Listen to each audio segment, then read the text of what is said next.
Hello दोस्तों, नमस्कार। Subscribe करें हमारे channel Indian knowledge by RB को और बेल आइकन को प्रेस करें लेटेस्ट वीडियो पाने के लिए। कहते हैं जब दो या दो से अधिक तत्व या पदार्थ किसी निश्चित अनुपात में रासायनिक अभिक्रिया करके बांधों द्वारा मिलकर कोई नया पदार्थ बनाते हैं तो उसी को हम यौगिक कहते हैं। अब जानते हैं यौगिक की विशेषताएं। पहला है, यौगिक तत्वों के निश्चित अनुपात के संयोग से बनते हैं।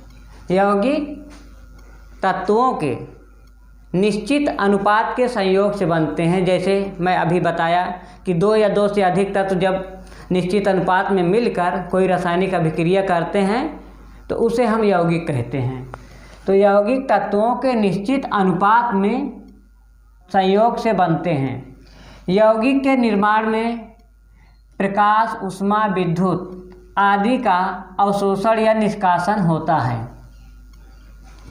यौगिक जब बनता है, यौगिक के निर्माण में प्रकाश, ऊष्मा, विद्युत आदि का अवशोषण होता है या उसे सोखता है या उसको निष्कासित करता है, निकालता है।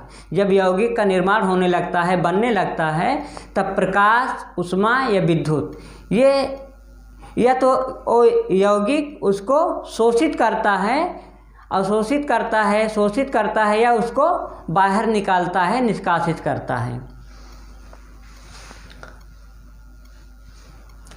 प्रत्येक यौगिक एक समांगी पदार्थ होते हैं। प्रत्येक यौगिक एक समांगी पदार्थ होते हैं।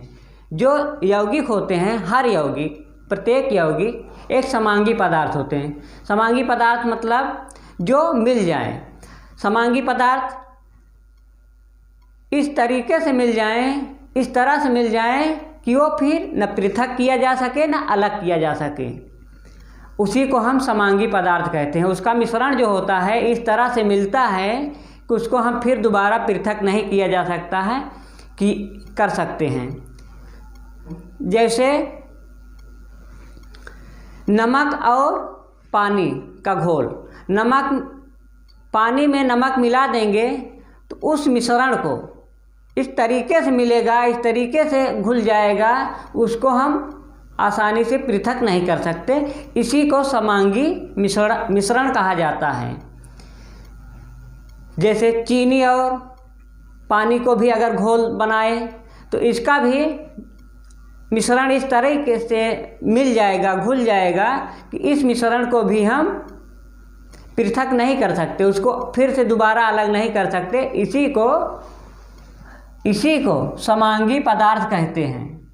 समांगी मिश्रण या पदार्थ कहते हैं। मतलब यौगिक एक समांगी पदार्थ होते हैं। यौगिक समांगी पदार्थ होते हैं जिसका मिश्रण ना तो पृथक किया, मिलने के बाद ना पृथक किया जा सकता है ना अलगाया जा सकता है। यौगिक को अवयवों में साधारण भौतिक विधियों द्वारा विभाजित नहीं किया जा सकता, क्योंकि यह बहुत ही प्रबल बंधों द्वारा बंधे होते हैं। तो हमें बंधों द्वारा मतलब जब हम पढ़ेंगे कोई सब्जेक्ट तो बंध क्या है इसको भी जाना। अभी मैं पहले भी बताया कि जब दो या दो से अधिक तत्व रासायनिक अभिक्रिया करके किसी बंधों द्वारा मिलकर नया पदार्थ बनते हैं तो बंधों को भी समझना होगा। बंध क्या है? किसी अणु में दो या दो से अधिक परमाणु किसी बल द्वारा एक दूसरे से बंधे होते हैं, उसी को हम बल कहते हैं। क्वथनांक किसे कहते हैं इसे भी जानना होगा। यौगिक एक निश्चित गलनांक एवं क्वथनांक होते हैं। गलनांक एवं क्वथनांक होते हैं। तो गलनांक क्या है, क्वथनांक क्या है, हम इसे भी कहते हैं। तो क्वथनांक किसे कहते हैं? जब कोई द्रव्य को गर्म करके या ताप देकर उसे वाष्प अवस्था में परिवर्तित किया जाता है या गैस अवस्था में परिवर्तित किया जाता है, उसी को क्वथनांक कहते हैं। जब कोई द्रव्य ताप से या गर्मा कर उसको वाष्प बनाया जाता है, गैस बनाया जाता है, उस परिवर्तन को हम क्वथनांक कहते हैं। गलनांक किसे कहते हैं? जब कोई ठोस पदार्थ उसको ताप द्वारा या गर्म करके उसको गलाया जाता है, द्रव्य बनाया जाता है, तो उस परिवर्तन की अवस्था को हम गलनांक कहते हैं।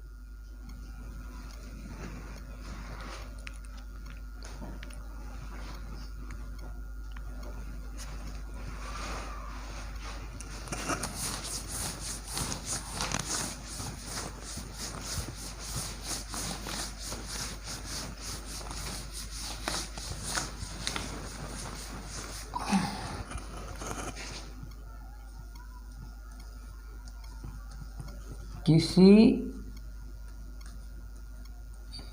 यौगिक के गुण उसके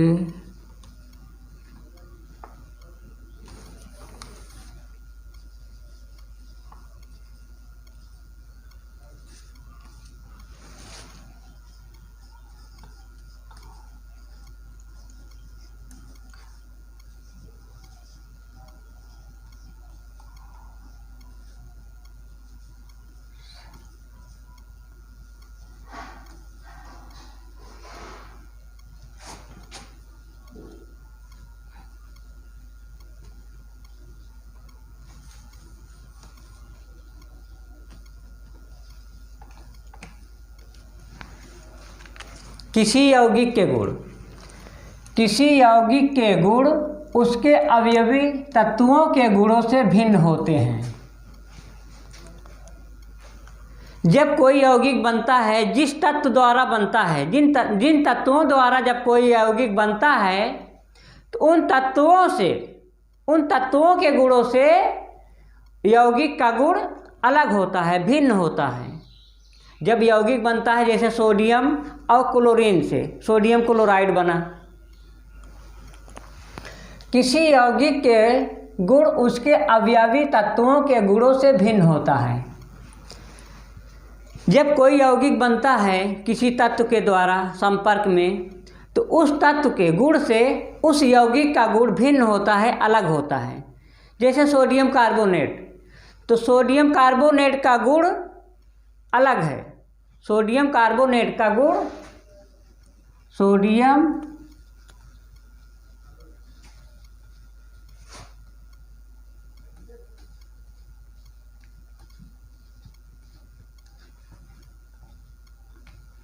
कार्बोनेट